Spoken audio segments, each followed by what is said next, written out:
Welcome to Digital Asset News. Take the top stories in cryptocurrency and digital assets and break them down into bite-sized pieces. So today, lots of great stories.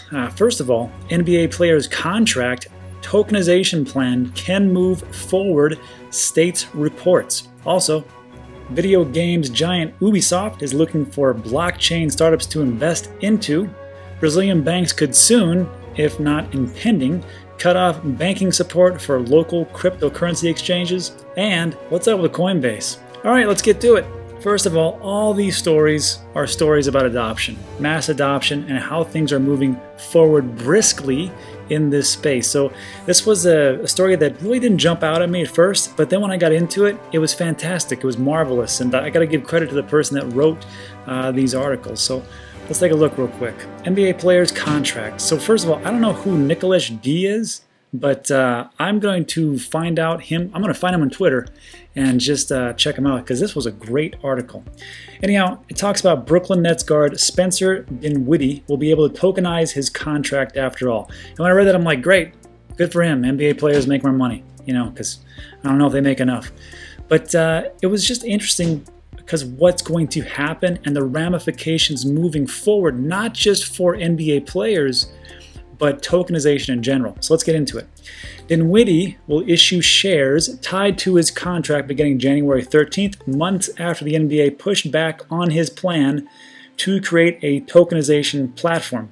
Dinwiddie announced last year that he would tokenize his 3-year, $34.5 million contract, looking to raise $13.5 million for just the first year. So when I read this, I'm like, well, are we talking about upfront sum? Is it like the total of 3 years? What's going on? What, the when, the who? So there's a link to the article from before, again, written by Nicholas D. And it talks about in partnership with crypto firm Paxos. First of all, Paxos, great. A cryptocurrency, a business, a, different cryptocurrency asset, digital asset that I had really known was in the top 50, but I had no idea what it was. But when I see things like this, I'm like, fantastic.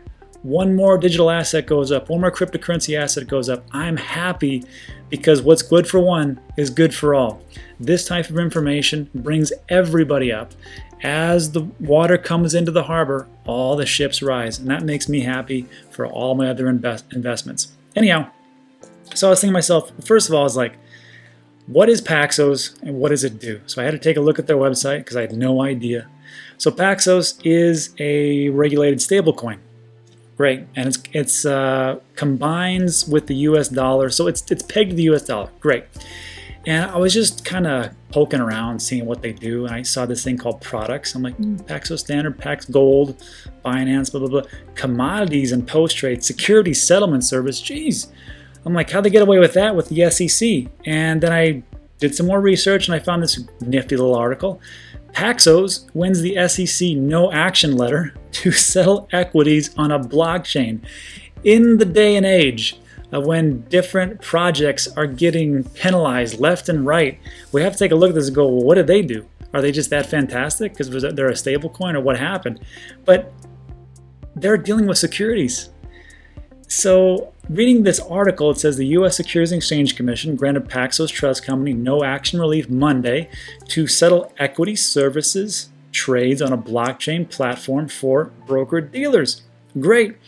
While Paxos has similarly been working with the SEC for some 18 months, the company only began working to secure the no action letter itself about 6 months ago, she told CoinDesk. Let that sink in. So this company is a real company. They know they have to play with the big players. They don't want to get fined. They want to see what is good for regulation and what is good for their customers, essentially delighting everybody in their circle. That's how businesses work. That's how businesses thrive and grow. I thought this was smart. I mean, if you can work with the people that find you and understand what they want, what everybody else wants, winner, winner, chicken dinner.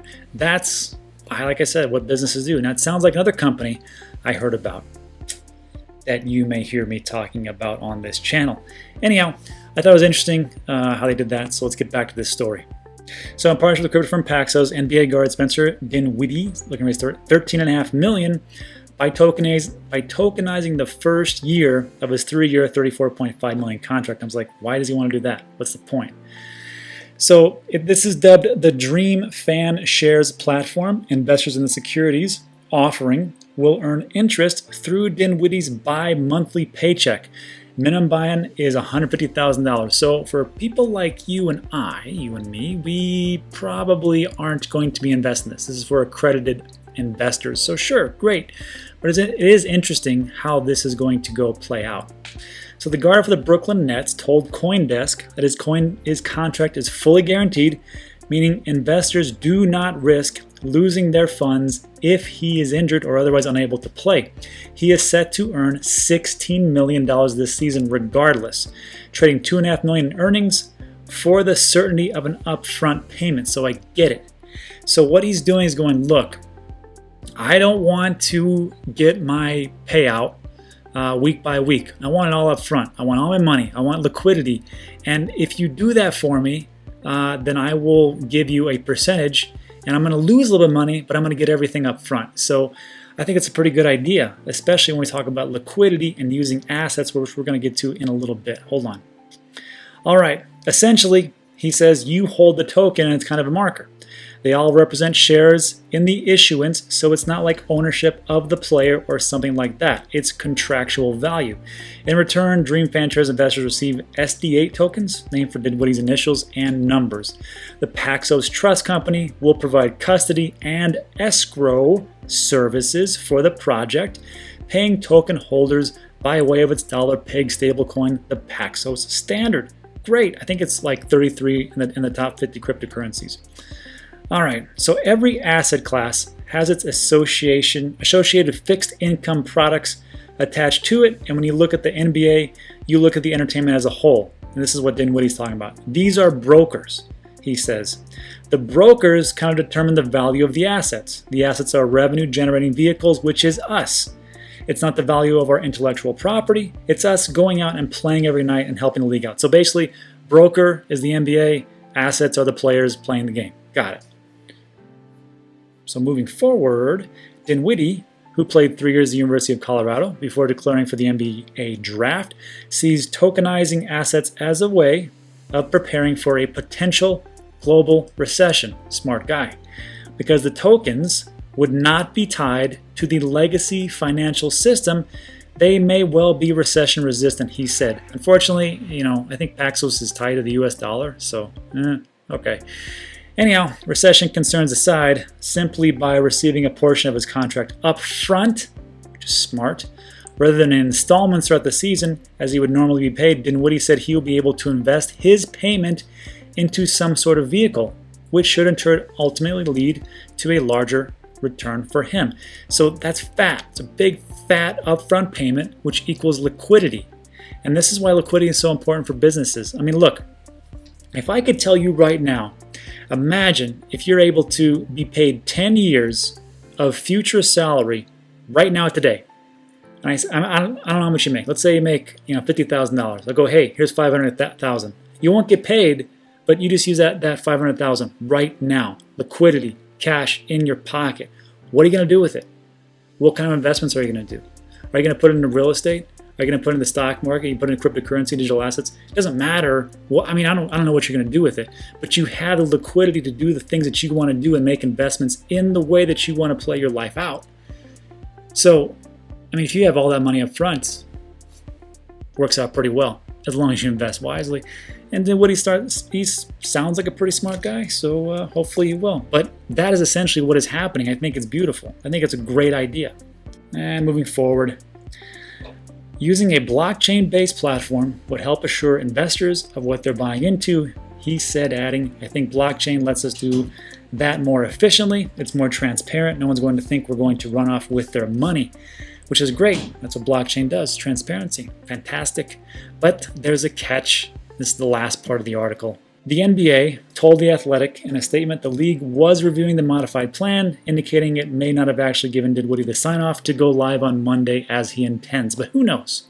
So we'll see what happens, but it sounds like it's a step in the right direction, and it sounds like a fantastic prospect. And if this happens without a hitch, imagine the other NBA, NFL, NHL, Major League Baseball players that are like, sounds like a pretty good idea. I'd like to do that. And then not only that, it leads us to, public awareness, mass adoption. So I'm good. I just think it just opens up massive opportunities, public exposure, and tokenization. So imagine again being able to tokenize a Manhattan skyscraper. I mean, let's just say it gets tokenized. Manhattan skyscraper that's going for hundreds of millions of dollars, and you're able to buy in for $100. Wouldn't that be sweet? Roll up and go, yeah, I own a piece of that. Or I own that. Not only is it great to have that ability, but just to tokenize anything that you could think of. Any kind of thing that has value, artwork, real estate, these different assets. You can tokenize anything, roll small pieces of it, and as that goes up, then, my friend, you are really doing what's called diversification. Instead of just going, I'm going to go in the stock market. Hopefully it all goes up, but I'm going to diversify in these little stocks, or all these stocks, or whatever else it is, and the whole stock market collapses. Well, I don't think that's a really great diversification plan myself, but that's just me. All right, next story. Ubisoft. If you guys don't know Ubisoft, I mean, I'm 42 years old, and I remember playing games from Ubisoft back in the day. These guys have been around forever, and they do good things, and now they're looking at blockchain. So let's take a look. It states here, are you developing a blockchain game that could be the next CryptoKitties or even take blockchain games mainstream? If only you had some help from a major company. Well, you're in luck because French game, they're from France, good for them. French game giant Ubisoft is now looking for new blockchain startups it can support. So video game giant Ubisoft has announced that its Entrepreneurs Lab is now recruiting new startups for its fifth season of the incubator program. It starts in May 2020, will last until November 2020, and will focus on two fields, blockchain and social entertainment. The program is free for selected ventures and will be held both in Paris and Singapore. Blockchain, and this is what Ubisoft states, blockchain technology is entering every single industry, including the entertainment industry, explained the Ubisoft Entrepreneurs Lab. We can see a nascent ecosystem flourishing in many different directions, exploring new possibilities to envision the relationships with the gamers and between them, virtual assets, ownership and exchanges, transaction security, and all what a cryptocurrency can allow. It's amazing how Ubisoft, banks, different types of tokenization assets that we just talked about, how they're all kind of getting into it slowly, but as it starts to develop, because look, if you're below 25, you don't remember what it was before the internet. And before the internet, it was like, what's the internet? I don't understand. I mean, what do you do with that? An email? What do you do with that? So once you get it and once people understand, then it just starts to take off like a rocket. It's like crawling, walking, running. And then before you know it, you're off to the races. All right, let's keep going here. Examples of utilizing crypto in gaming. The use of blockchain technology and crypto assets in video games has begun to mature recently with games that finally look like they're actually fun and not just ugly tech demos. For example, I had no idea this was a thing. In October, news.bitcoin.com reported about a new sandbox game called Real MX that leverages the Bitcoin Cash blockchain in order to enhance the gameplay experience. Great! Bitcoin Cash. I'm not an investor, but I mean, fantastic. What's good for one is good for all. Another project that is getting more publicity into the public consciousness. So I'm like, well, that's great. What else we got? Of course, the very first use of crypto in gaming ever was simply people using Bitcoin as a secure and private funding method for online betting. Today, this usage is still going strong on sites like Bitcoin.com's very own online gaming platform. Again, I had no idea they even had a gaming platform, so good for them. The site allows users to enjoy the games anonymously while also offering two-factor authentication, password-protected accounts, and a dedicated customer support team to ensure a smooth gaming experience. The platform has recently been releasing a whole range of new games from leading companies in the industry. Again, no idea. Bitcoin Cash, good for them. I don't care who it is as long as it is in the cryptocurrency digital asset space, so my 6 coins can go up. Everything gets pulled off with these different types of assets when they become into the public consciousness. So I was thinking to myself, well, what kind of games are they? Because I saw CryptoKitties and I didn't understand it. I mean, I kind of got it. I'm not that old. But in all honesty, I'm like, I don't understand. I would never play that. So I'm looking at these games. I'm like, well, those look cool. It's something I would download for sure, right? And like, this is on, if people don't understand, Bitcoin.com is owned essentially by Bitcoin Cash. So I think it's great that Bitcoin and Bitcoin Cash is available in this medium, and they can use that for online gaming. So why not? You know, I think if you listen to Crypto Lark, he's one of my 7 YouTubers that I listen to almost daily.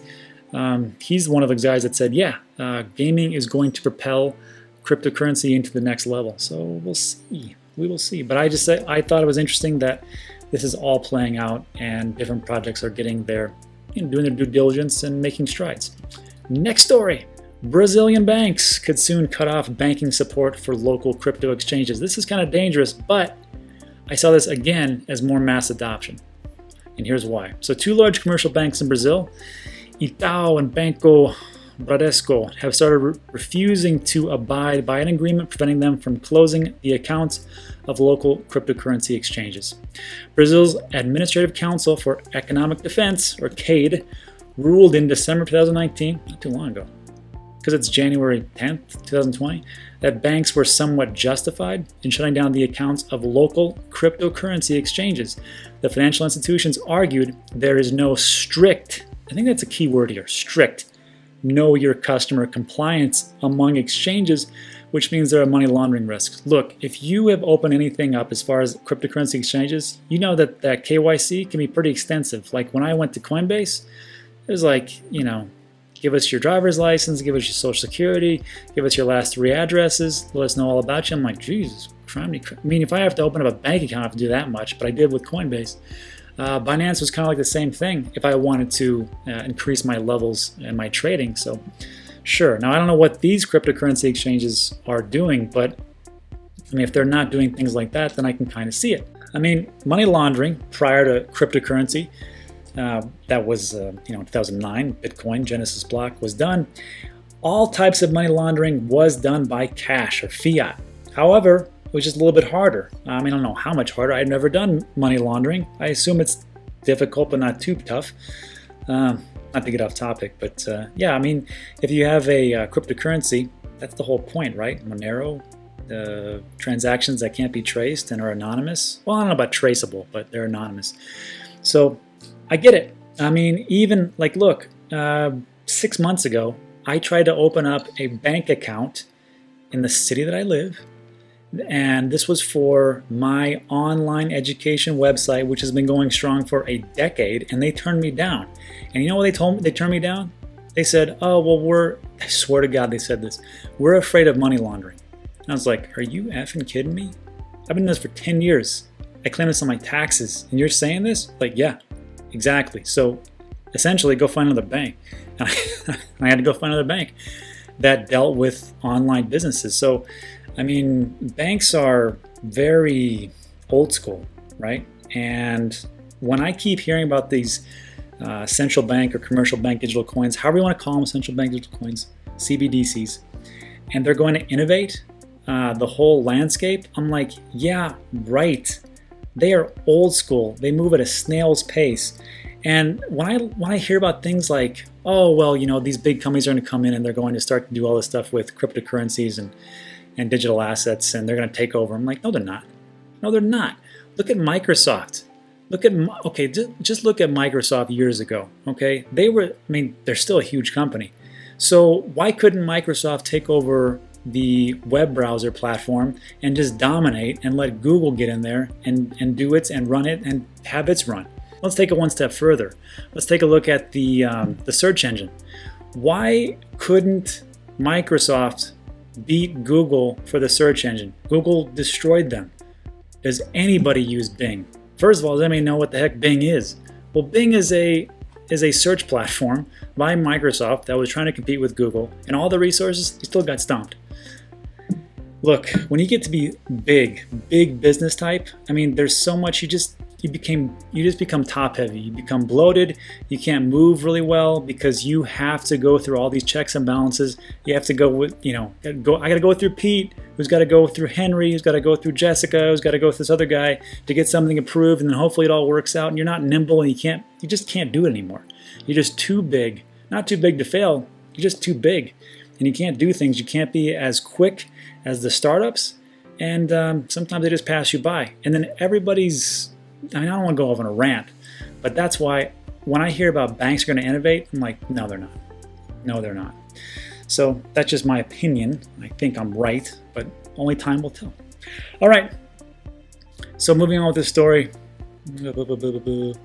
As a result, Cade ruled banks could shut down the accounts of local cryptocurrency exchanges as there was no evidence pointing to the move being antitrust crimes. Okay. In response to the ruling, the Brazilian Association of Cryptocurrency and Blockchain, ABCB, filed an appeal with 14 arguments against the decision.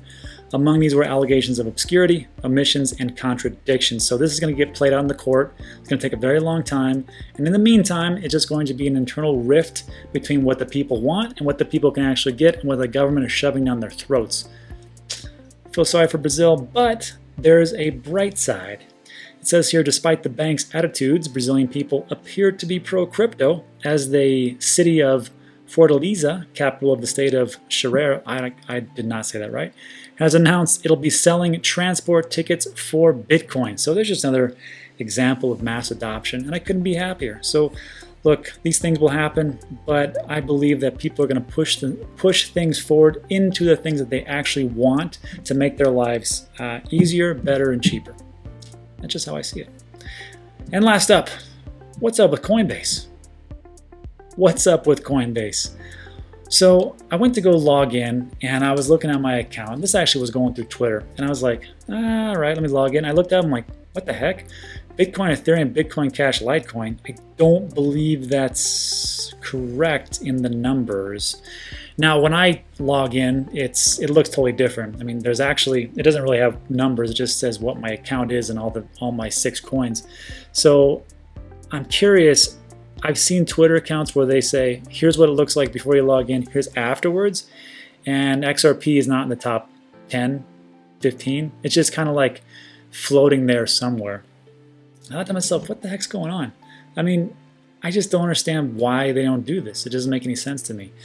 But it goes back to one of my price predictions that I made as far as Bitcoin and XRP. And before we get into that, I just want to ask a question.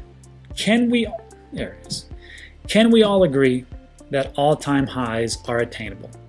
Can we just have a little basic civility to say that's reasonable, right? Do we think Bitcoin can make it to 20,000? Sure. Do we think Ethereum can get back to 1,300? Why not?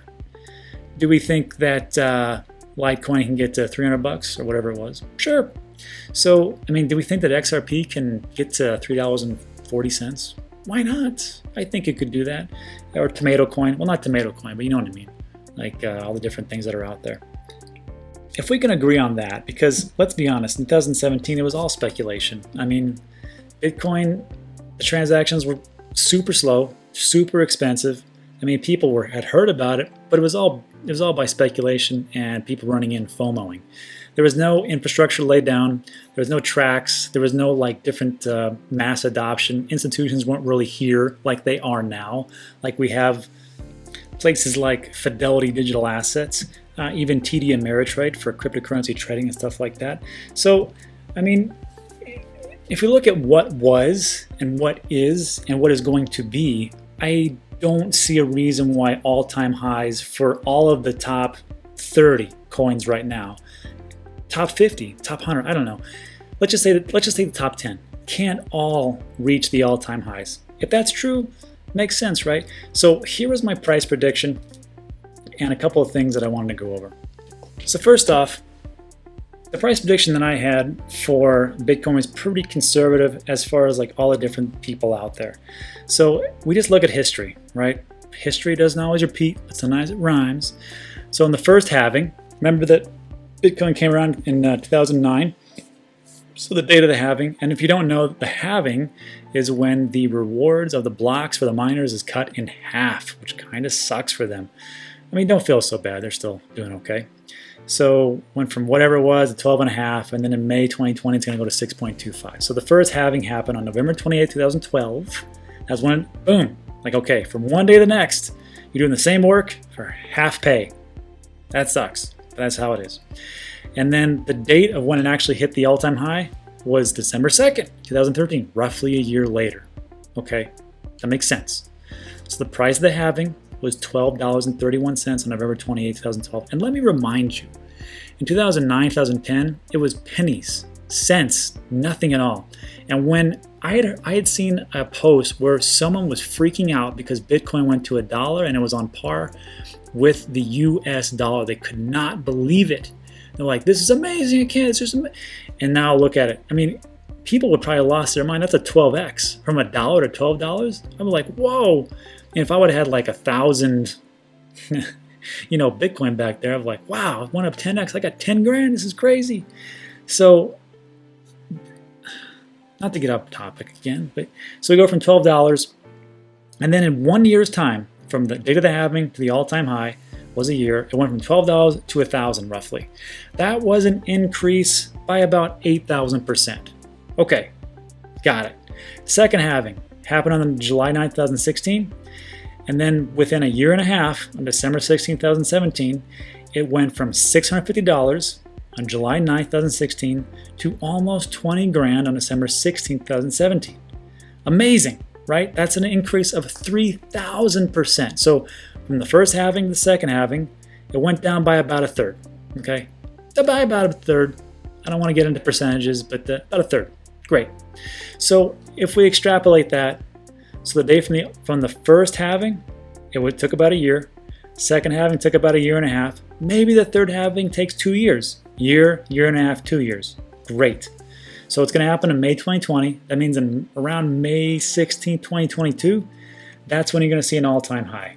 So let's just say, and most people think that this number is pretty reasonable. It's about 8,000 today. Let's say in May it goes to 10 grand. Okay.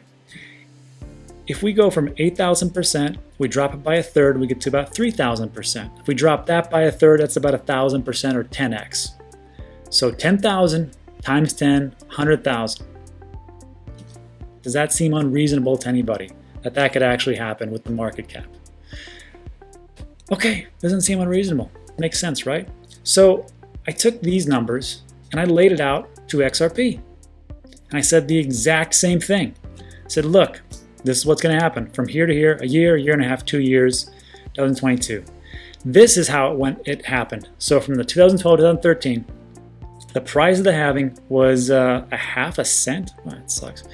And it went from there to 6 cents. So it increased by about 56x or 1,200%, right? So if we just take that, increase by about 56x, then from this one to this one, $3.40. So that's from here to here, 56x, right? Somewhere in there. So if we say, well, if it went from 6 cents to 340, now it's about 56x, excuse me. So let's say the next one, it doesn't go up by 112x, just like Bitcoin. It's not going to go up. It dropped by about a third. Let's say it drops by about a half or so. I don't know. Maybe about 28x. So if we take 340 times 28, we get 9520. And people lost their minds. It was probably, well, first of all, it was a great video because a lot of people watched it. But I got so much heat for it. So much heat. And people said, you know what, man? That's so irresponsible. Why would you do that? Why would you give people such false hope? Well, first of all those people that had Bitcoin at a couple of cents, then it hit $1 to $10, they were losing their mind. And when people started to say, hey, this is going to go to $100, they're like, charlatan, witchery, witchcraft.